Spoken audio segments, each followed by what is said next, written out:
Ladies and gentlemen, boys and girls, welcome to episode 25 of the Locker Room Life podcast. Boys, I cannot believe it. It's Christmas time, winter's in the air, hockey season full swing. I'm loving life right now. It's me, Frank, with my boys, Owen Baker, Logan Kuvo, my brothers. What's going on out there in life? What's going on, Frank, Logan? Great to be back. So we already got a foot of snow. Christmas kind of feels like it's coming early already, and just came off a bye week. Team got together and we had our yearly Christmas party, did some Secret Santa. It was a great time. Finals this week, leading into our last two games before we get to go home. And it's been a while, guys. Like, I haven't been home since end of August, so it's going to be nice to see the family and get to catch up with everyone. Yeah, buddy. It's always what you look forward to at that point, especially. I mean, I know you boys all love playing hockey, but it's always nice to go home, see the fam, recharge, and get ready and get refreshed for the new year, because that's when the real push starts, bro. Everyone knows that. In all sports, the second half is the most important, and that's when it starts for all these hockey guys. But hello,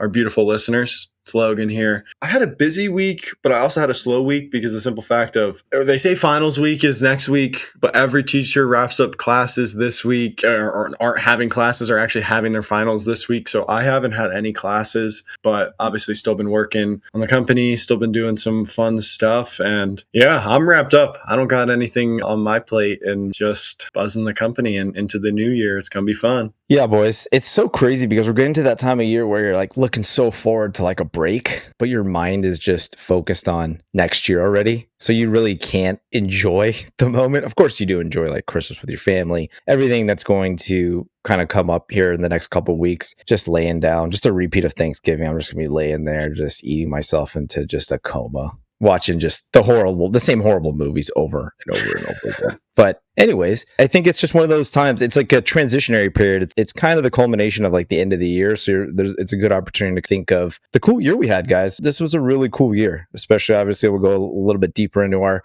Christmas episode to be coming soon of the Locker Room Life podcast. But boys, it's been an amazing year. This platform, we started it not even a year ago, and just an amazing, amazing audience that we've had thus far, and looking to some amazing things going into next year. So we got another banger this week. But before that, we just want to talk about some amazing things that are going on in the world of hockey. Boys, what do we got? All right, fellas, and for those of you listening that keep up with the NHL, I just am blown away and fascinated at the fact of the Colorado Avalanche right now. I'm going to throw some stats out to you guys, and you guys let me know what you think. So first off, Colorado is currently 21-2-6, 2 regulation losses. They have a plus 51 goal differential, and they're on pace for 138 points. And you might be asking, why is that a crazy number? Well, because 2 years ago, Boston, who were the President's Cup trophy winners and lost in the first round, they were 62-12-5 with 135 points. So 3 points right now they're supposed to break the record by. Obviously, there's a lot of hockey left, but they're also goals against per game. They're number 1, and they're also average 4 goals a game in the National League. So with that being said, they're also slightly under the salary cap as well. So the clear favorite probably at this point in the season for the Stanley Cup, but it should be interesting to see how things shake out.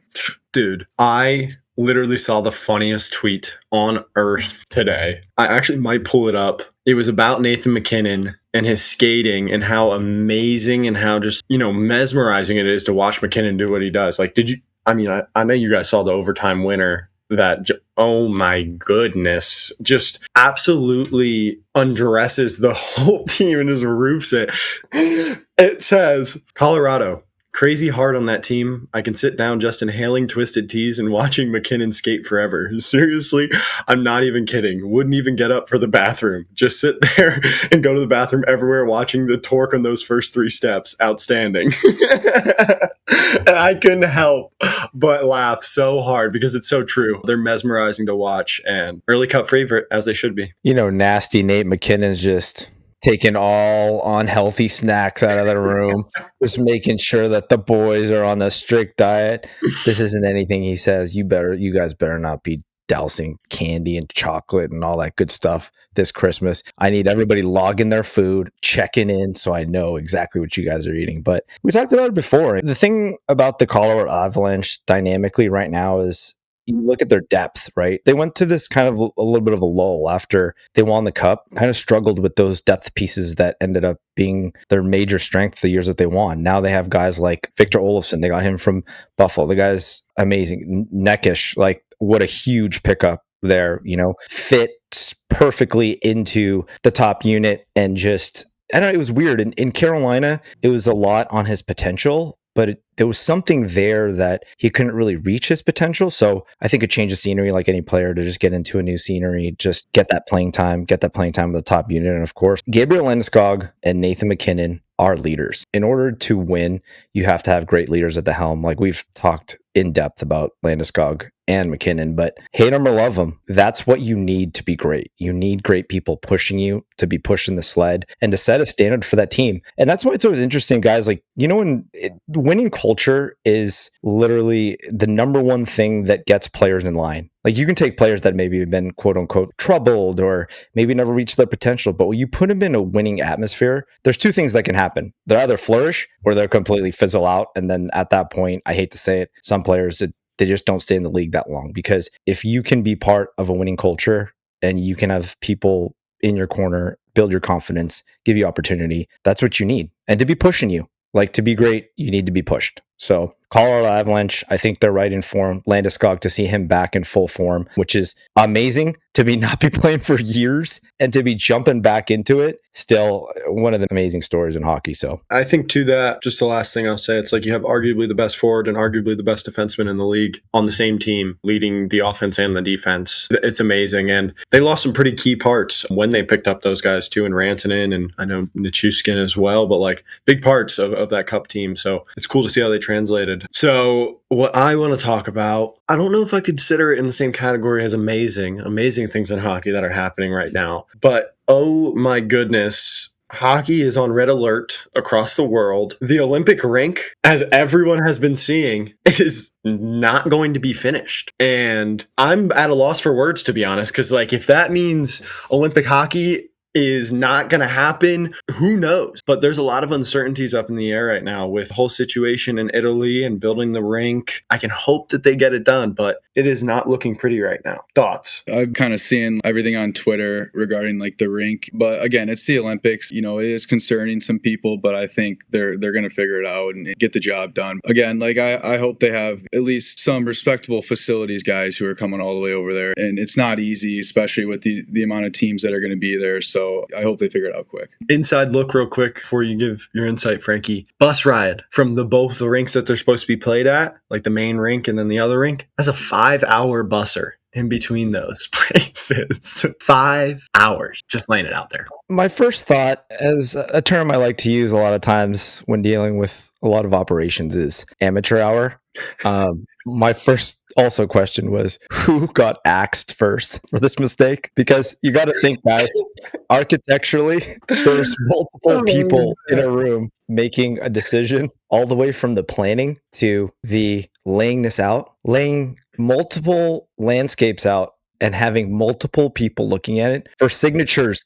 Okay. Officials, people that are professionals in their craft, getting everything right so that you can bring one of the most prestigious events to your country, the best players in the world in the NHL. Everybody's excited. You're bringing the NHL guys back to the Olympics. And then you have a blunder like this. I don't know, dude. I laugh on the outside, but actually cry on the inside for everybody, because when I first saw it, and I'm sure you guys did too, because it hit like wildfire everywhere. There's no way this is real. Like, there's no way this is real. I thought it was like a meme thing that was going around. And then all of the memes that were attached to making fun of the situation, I was dead. I was dead.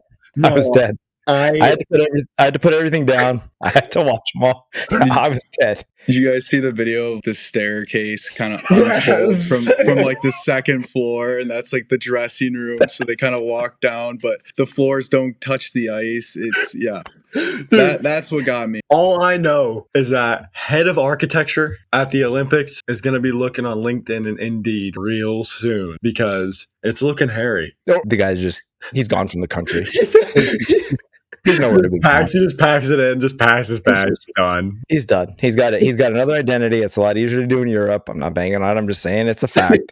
He's made some arrangements. He's off the radar. So anyways, synopsis of the whole thing, guys. It's crazy. I can't believe it. I really think it's a shame too. There was so much anticipation behind this. Hockey's in such a great place, even from just a revenue side. And the Olympics actually needs good viewership numbers for this Olympics. Like, it's a fact. The last Olympics, besides the fact that they had Snoop Dogg on it, which helped the ratings immensely. The numbers were severely down. I know I saw a study from, and you guys saw the same thing analysis wise from NBC, like the numbers are severely down. There is no draw, which is sad because everyone's dream in their whole life is to become an Olympic athlete. Why don't we support that on all levels to make sure that the viewership numbers are there to support these great athletes? So again, this is another thing, especially for athletes that are going to be prolonging their season, because a lot of these guys, you have to think about it too. This prolongs their season. But this is something it's definitely the pride of your country. It's definitely for something that you want to do for your country and for the major accomplishment in your life. And then this happened and your family. And there's a lot of logistics attached to this. And you guys know that. So it's sad. Like Bake said, I know they're going to figure it out, get it all worked out. I'd say to that last point, Frankie, last Olympics were interesting. I'm not sure. At the end of the day, as we say all the time, you and me, when we're talking on the phone, we're talking on the podcast, it's a business. Everything in this world is a business. And when you're having breakdancing as an Olympic sport, I am not cracking on anyone, but no wonder viewership is down at that point. It's breakdancing and you're doing it as an Olympic sport. So it's like, get back, stick to what works and keep the numbers driving up because that's what you need as a business. I didn't tune in, so... I got nothing, guys. I didn't even know that was a thing. That's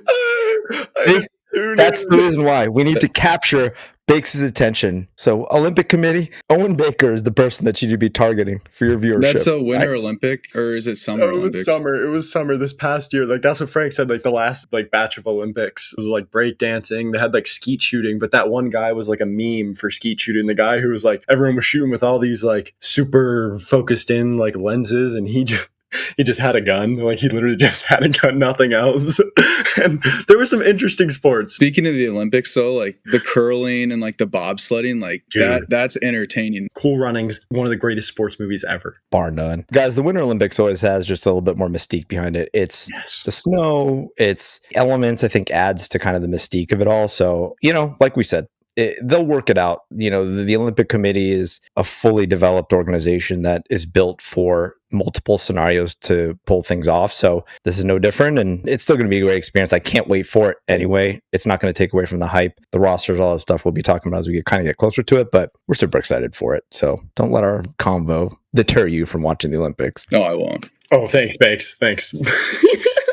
All right, boys. An interesting topic I wanted to talk about was there was 14 people that were arrested in parts of the NCAA, not particular parts. I don't know the particulars on that level, but they were part of a multi-million-dollar gambling ring that was associated with the NCAA. So that would be intertwined with the organizations, the athletes in NCAA sports. We wanted to talk about it not because of just the particulars of the players and the people that were involved. I think it's more of a general question of the ultimate question, right, guys? Like betting in sports. Frankie, what were the sports? What were like who was involved in it?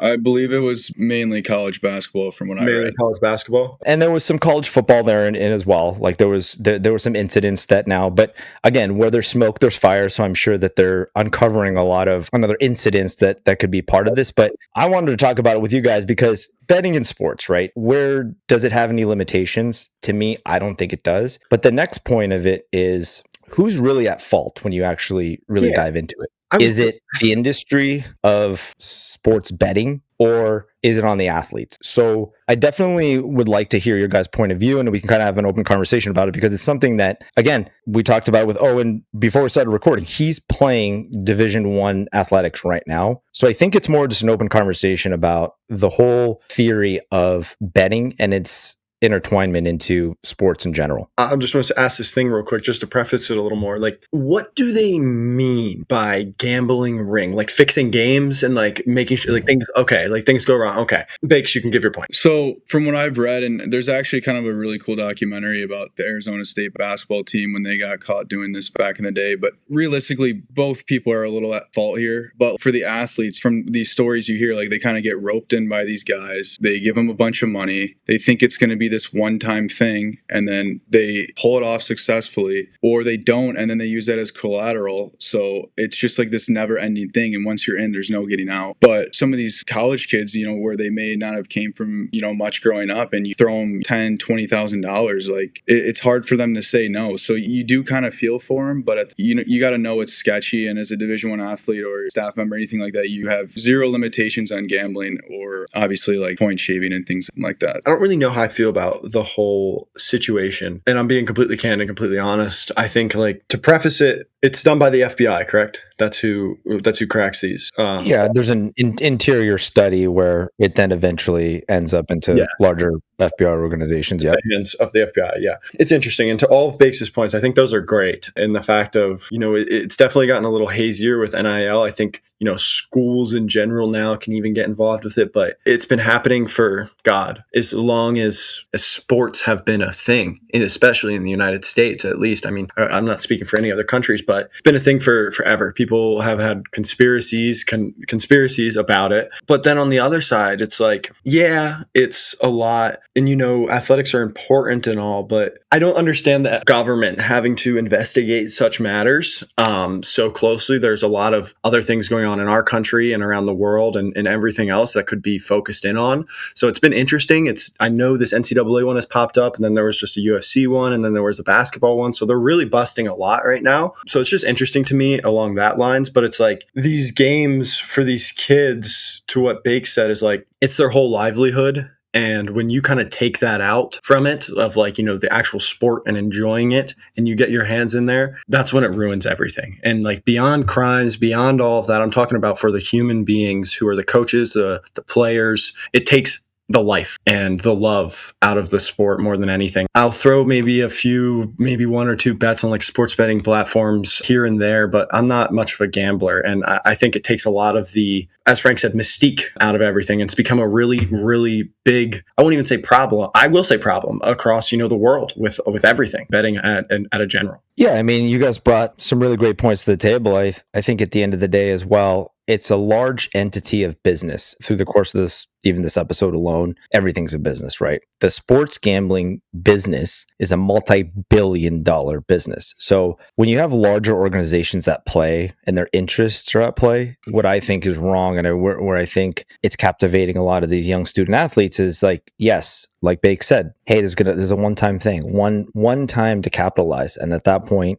they got you because they have the leverage on you. And from that point on, it doesn't even matter, even if the system knows about it and doesn't do anything about it. When you have something as severe as that, they have to act on it. So at that point, the student athlete that's worked for everything in their career, gotten a scholarship, living their dreams, gone in 1 second. I think that's the ultimate conversation, right? Is it the large organizations preying on young kids that don't know that, college athletes, you're in college. Like, you don't know some of the stuff that you find out even years after because you've lived life. And I think that it's wrong that a large entity is kind of preying on, student athletes for them to just make these decisions. That one decision in your life could just determine the whole path of your life. Also, to that point, I feel like athletes, as you guys know as well, those decisions, and we talk about it all the time through the course of this podcast and with this mission of this podcast, the journey that everybody's worked so hard to achieve their goals, it's those key decisions that you make through the course of the road that can determine the outcome on all levels, right? So there's a lot of different angles to look at it. I thought it was something that would be interesting for us to talk about because it's leaking into every vessel of sports, of life, of everything, betting, and especially we live in an era, social media too, and these betting apps, and you could literally make a bet like on everything. These prop bets. Kalshi is the platform you can place a bet on whether it's going to rain or snow tomorrow. Exactly. Or these prop bets. Oh, I think that, Patrick Mahomes is going to be wearing a bandana under his helmet, for plus $20. It's like, so it's not going anywhere, but I do think that it's worth talking about because the NIL is going to make things better because, as we talk about all the time, student athletes not having money sucks. It's hard, So I think a great way to combat that and to be able to give a responsible opportunity is through NIL opportunities. If you're talented, you should be able to capitalize on your talent. That's fair. Logan and I have companies as well. We have been blessed to have amazing college athletes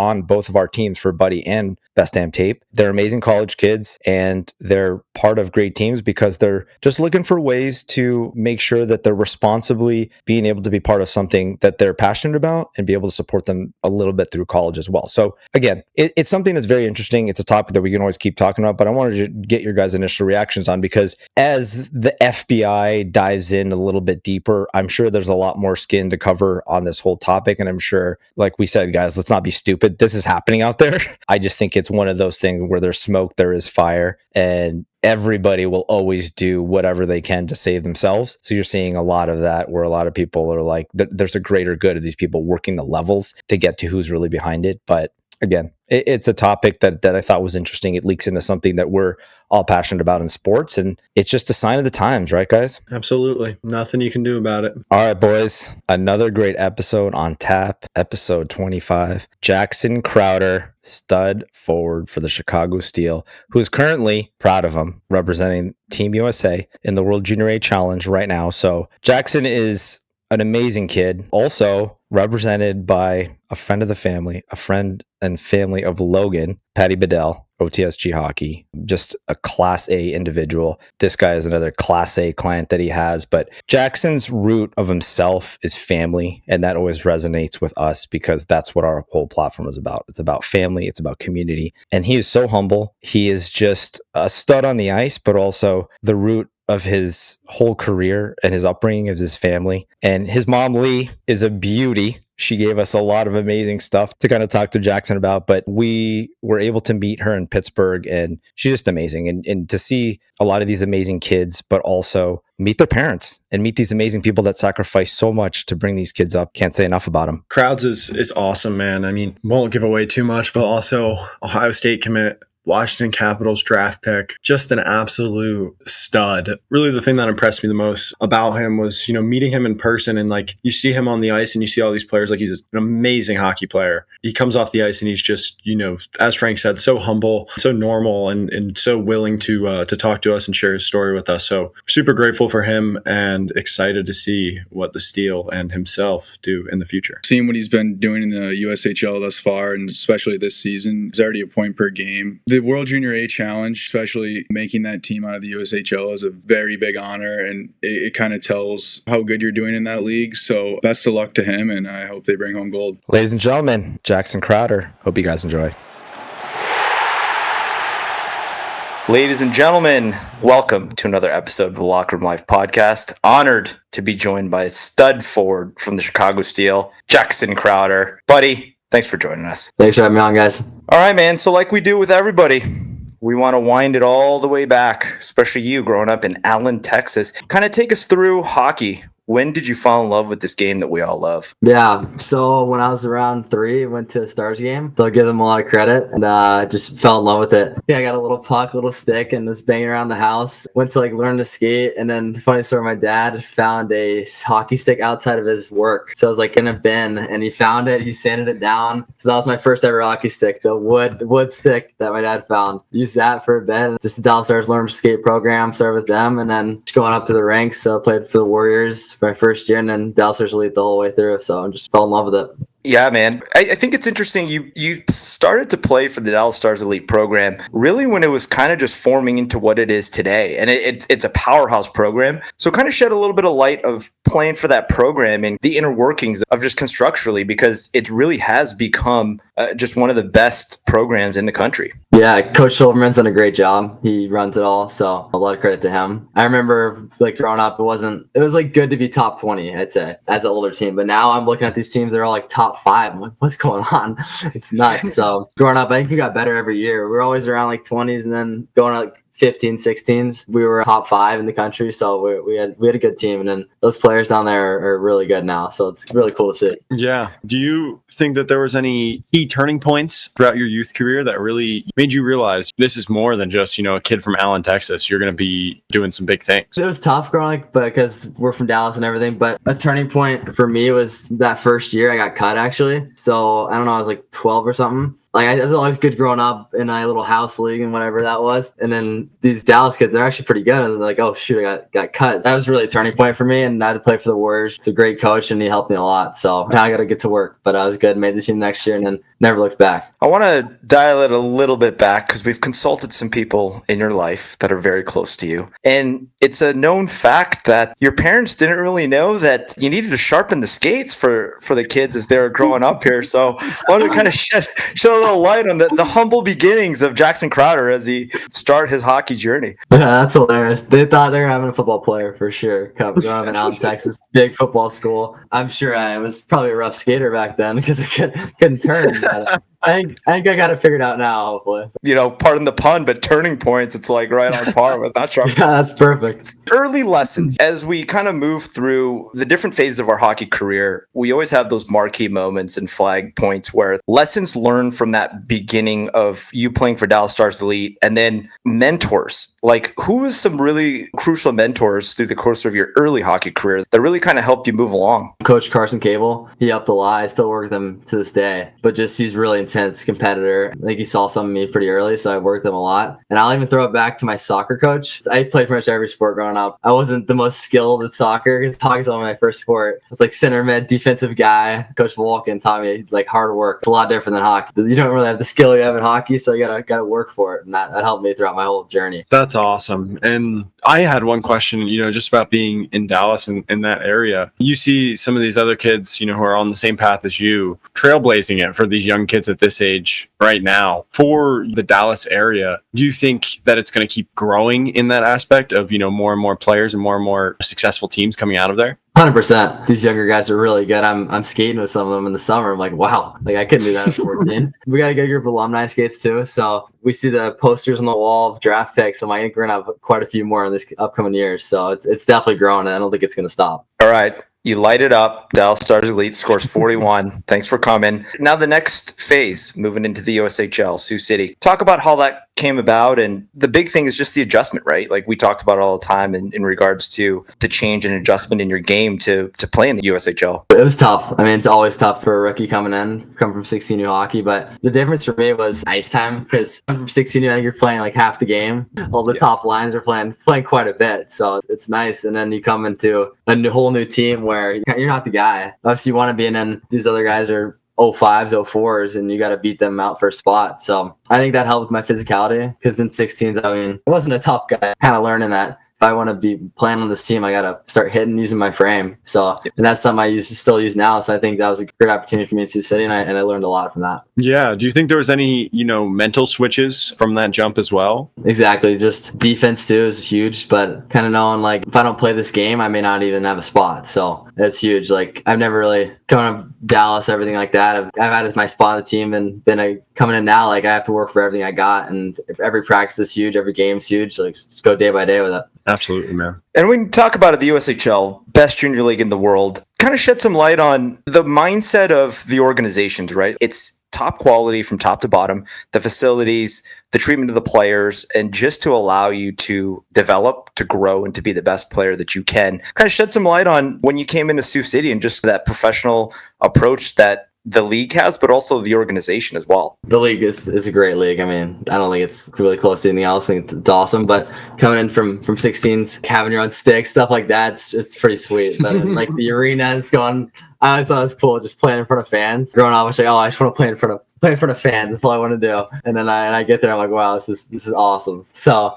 I mean, but it's so professional. I mean, everything I talk to, everybody loves it. So, especially in Chicago too, it's great. Another part of the USHL and another part of junior hockey is transition of via trades, guys leaving, guys, unfortunately getting cut sometimes. Talk about, as a player, how to really stay within yourself to just stay connected and continuously keep working every day, even through the ever-changing landscape of that could happen every day with your roster, with your team. Yeah, junior hockey is pretty crazy. Just not getting too high, too low. I mean, get a shift-by-shift mindset pretty much with my game. Because if I have a bad shift, just wash it off, have a good one. Day by day with it. There's guys getting traded, leaving every day. So just be ready for your chance. chance, honestly. So it's really weird, but it's fun. Yeah, and one thing I'd like to ask, just about the USHL in general, if there's one thing that sticks out to you from leadership or professionalism, what did you learn from the USHL in those categories? The coaches and everything, you learn so much from them. I've never had so many coaches like on the ice and everything like that. So, but from the captains and learn from the vets a lot too. So I think from last year to this year, I've learned so much from everyone. So it feels like a different team, different year. So we talk about it all the time. Confidence in a player is the number one key factor that kind of can stump greatness, but also can take you to the moon, right? How do you handle pressure? As you grow and as you mature, obviously, it's part and parcel to becoming a better player. But you yourself, like, what have you done to better handle pressure and just kind of stay connected? Yeah, it's easier to say it and then do it. Not get too high, too low. I mean, it's tough. This league's hard as a rookie too. There'll be games where you're like, man, I'm playing good and I'm just not putting up points, but you just gotta go day in, day out. I know I have that confidence that I'll be fine, and I know what I'm doing. I have my support system, my family, and Patrick and everybody, so I'm never too worried. But it's a tough league, so you just got to stay confident and know what you can do. Absolutely, man. There's those days, and I think consistency plays a huge role into that. There's those days where you may not want to get up and you may not want to get after it, but you guys have to, and you have to for the guy sitting next to you too. Exactly. And I know you talked about it before getting cut, but is there a single toughest moment throughout your journey that set you back and you noticed it? I think Halinka camp. I made it through Natty camp to where I think it's like 30 guys, so not many get cut. That camp in Minnesota, I think learned from just consistency point. I think I had a really rough game the first day in camp, and I felt pretty good after that. But that was tough. I mean, I love representing my country. I did that for 5 Nations, and I hope to do it again. So it's kind of like that was a shock to the system. That was pretty tough. I think that really helped me as well. Getting into my junior year, kind of have something to prove.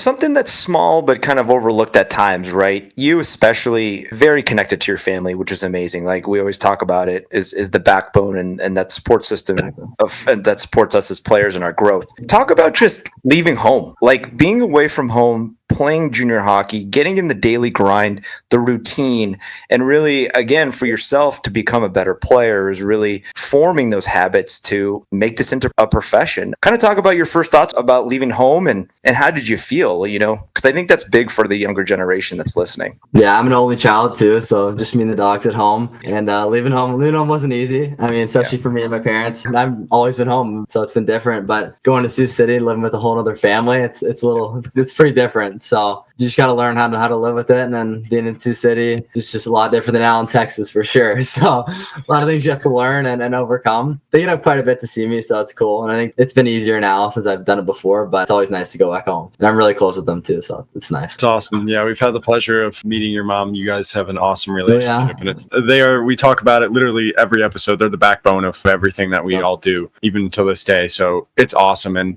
do you have any different daily habits or different routines that kind of keep Jackson Crowder dialed in on the day-to-day? I'm not really too weird with my routines, actually. So I think I'm pretty normal. I don't have any crazy superstitions. Waking up at the same time, having the same just daily routine, not superstitions, but that helps me a lot. I think it's been like a little different. Like I get an extra workout sometime, most days. So just doing those extra things each day to help me get better. All right, man. We're going to go through a moment in your life, a marquee moment that a lot of people will never get to experience, but dream about for their whole lives, being drafted by the Washington Capitals. Kind of walk us through the moment. And I think it's like putting ourselves into you of what was that first feeling of when that amazing moment happened for you? What were your first thoughts, your feelings? Obviously elation, but I think there's a lot of validation in that as well, right? Exactly. Kind of some shock in it. Pretty crazy moment, special moment with my family. Like on draft day, I didn't know if I was going or not. So it's not going to have people over, just have a couple buddies, but just watch the draft, see if I get my name called. And then when I got that call from AJ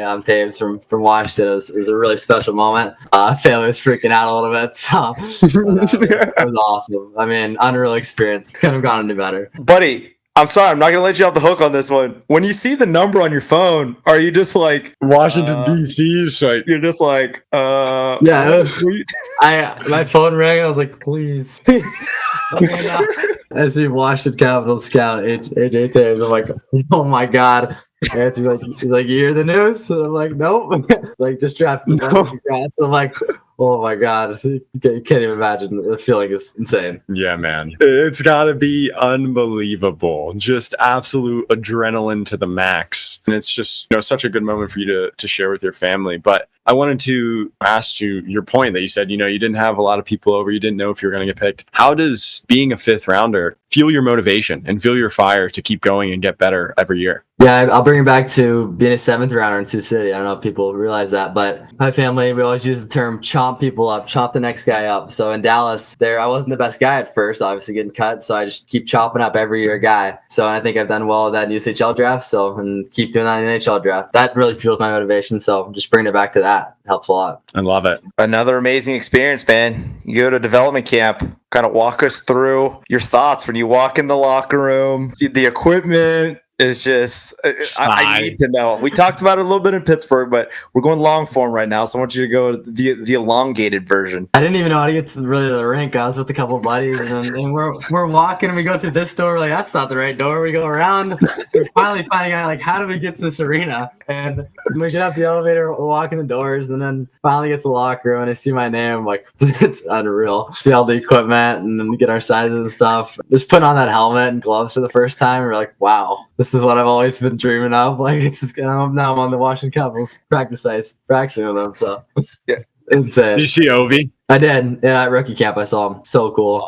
He was just walking around the gym. Aura. Bother him, but aura. Yeah, literally the definition of it. Take us through kind of your feeling as you went to those part of the developmental skates as well. Like, it must have been amazing to just get a good gauge of yourself, your game, and more importantly, as well as hockey players, we're always just continuously trying to be better every day. So, obviously leaps and bounds that kind of helped just having that experience. Yeah, it helps a lot. I mean, going from rookie camp to back to the USHL, it's a little bit of a difference. So just on the passes, like, it's so crisp. That's what Gomer always chirps us about, our passing. Just going there and he's right though. No one misses a pass. Like, if you miss one, you look pretty dumb. So you gotta really lock that in. And then just all those guys are super fast. The pace is up here. So just using that and trying to add that to my game as well. Coming back to the USHL level, it's helped a lot. So and I know where I need to be now. So you'd say that passing is the big thing that the boys need to bring into their game, move into that next level? Oh yeah, that's a huge thing. It's just something everyone does. Like, they rip passes at you. Like, first one I'm like, okay, this is how it's gonna be. All right, guys. Yeah, man. And like, to that same point, even if you give them a bad pass, they're gonna catch anything too at that same point. They're just going to catch it anywhere. I think that's a very underrated skill that you just mentioned there. Not a lot of people talk about. Yeah, we've had ripped for our passing quite a bit. So it's good. That's a great kind of segue. This year in the USHL, right? This is a big year for you. Obviously we talked about it a little bit, in Pittsburgh as well, but this is a huge year for you in regards to taking that next step for yourself. I know the expectations for yourself are high. What are some things that you're really concentrating in your game for yourself to really make sure that you are ready for that next level? I think moving my feet's been huge. I mean, Coach Haskins work on it a lot. Just getting off walls, really the details of the game have been huge for me this year. That'll translate through college, it's translated everywhere. So those things, D-zone as well. Just keep dialing in on that. I love skill skates with them, so I'm learning a lot. It's really just what's going to prepare me for college hockey, so I'm excited. Man, that just knocked me back. You just gave me a flashback. Obviously you're 1,000 times better than I ever would be. Everyone, because we have the same frame. We're both taller guys. Everyone will just move your feet. It's definitely a big thing for the big guys. We definitely get a lot of slack. Move your boots. Everyone's looking at you the whole time too. So it's like, when you're not moving your boots, everyone notices it too. So exactly. I heard the same things. And, I wanted to also shed a little light on, Chicago Steel real quick. What does it mean to have Gomer as your coach, wear the Chicago Steel logo, and, their developmental process? They've been able to push the highest of high level players out of that program. And it's just, amazing. I mean, so many guys come out of here to go great places. I think even Gomer coming into it, and Mott, having Hask as well. But these coaches are second to none. It's awesome. Having video with them every week is great. I had some with Gomer today, but went well.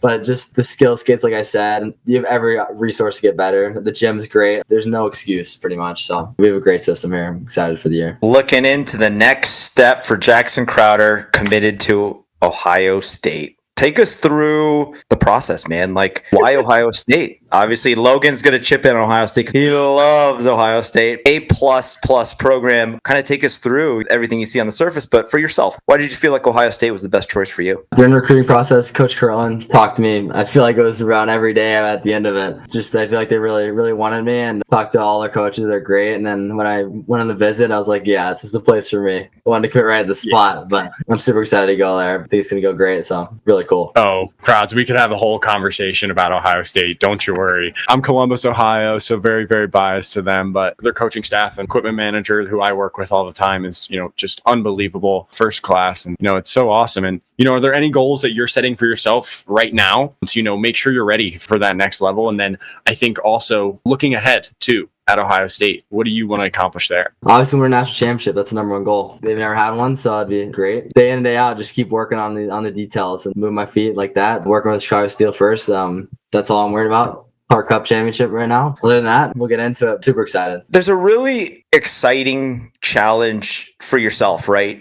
How do you balance this amazing moment that is going to be your future, but still being able to stay within the present and, like you said, make sure that the focus is on bringing the Clark Cup to Chicago? Kind of take us through your mindset of how do you stay present? And that's a big thing, for the younger generation that's listening as well, because it's how do you balance the highs and lows, and that really defines you as a hockey player. It's kind of similar to last year with the draft. You're super excited for it, but really just gotta stay in the present day by day, keep working on your game, because when you start thinking about things ahead, that's when they might not happen. So you just gotta get day by day, and then just really don't change anything. Be consistent. It's huge for me. Yeah, man. I'm going to ask this question segueing into the next thing, but who inspires you the most and why is that? We're all about inspirations and big figures in our lives, and we talk about it a lot on the podcast, and that is hockey or non-hockey. I think my parents, for sure. I mean, they work so hard, especially being from Texas. I don't know much about hockey, but they work so hard just so I can play and be in this position. All of it goes to them. Still talking to them. They still help me a lot, and they've learned a lot about hockey too. But they inspire me. It's what keeps me going, for sure. Them. And you can tell, man, just meeting your mom and just meeting you, the parental units are the key figures in our life, and the importance of core values. And you are somebody that comes from very high ethics and core values. How is that important to your life principles? I always had a couple of rules, never whine, no excuses. I was never allowed to have allergies. No kid could be hot or cold. So just some funny things like that growing up. So they always try to keep me tough, but just living by those principles, pretty funny. No allergies. Yeah, no allergies. No, not allowed. They're also, we're not going to sharpen your skates. You got to figure it out. Krause, I could just sadly imagine Krause getting stung by a bee, and he just starts swelling up, and he's like, nope, nothing, no allergies. Nope, that didn't happen. How do you want to be remembered when this game is going to be all over, when everything that you've accomplished through your amazing career is going to be done? How do you want to be remembered in this life? Just a competitor who does whatever it takes to win, help his team win. So that's pretty simple. That's all it is. Yep. Yeah, that's awesome. I love it. Frankie. All right, buddy. We're going to loosen it up a little bit. We covered a lot. We talked a lot. We need to know one song that gets you ready for the game. Pump up song. Give it to us. I'll go Supersonic by Oasis. You guys know that song. Yeah. Ooh, that's a good one. Ooh. Look at Jackson pulling out the Oasis. All right, buddy. So I'm playing Chicago, actually. Me and my dad. Best concert I've ever been to. Dream line mate. Any player, any era. I'm going to go young Jamie Benn because I got to skate with him this summer. And just seeing how intense he is, and I think we'd be pretty tough together in a line. Prime Jamie Benn was a dog. Oh, yeah. Beast. I know that you're a Swiss Army knife in everything that you do, but what are you doing when you're not playing hockey? What's your favorite off-ice activity? Gotta go golf. I mean, it's pretty boring, but golf or boxing, actually. We'll throw that in there, too. I box at home, so I think that helps a little bit with the fighting, but yeah, we'll go with those two. Love it. I shot 73 the other day, so my best score before that was 80. So I was like, I don't know who that was on the course, but it wasn't me. It was nuts. Outer body experience. Like the last 5 holes were it was getting dark, so we just sprint the last 5 holes, and it was nuts. One word that describes your mindset this season. Relentless. Yeah. All right. Game day. What's your go-to meal? Go-to meal, pretty boring. Probably chicken, some rice. We got some stuff called Teriyaki Madness that they give us before some games. So yes. You had that? Yes, I've had Teriyaki Madness. So good. That gets me fired up. There's one in Columbus. Is there? OH. Sorry. I don't. Oh, Hey, man. and I have to ask, what is, to that question, you boys get a big sweep over the weekend, come back on the bus. What are you picking up from the gasser? Oh, from the gasser, that's a good one. So I'll go Dr. Pepper if I'm feeling crazy. The Doritos, this purple ones. Oh, yes. I'll throw candy in there. What are those? The gummy Jolly Ranchers. I don't know if you tried those. Those are good. They hit the spot for sure. Elite athlete.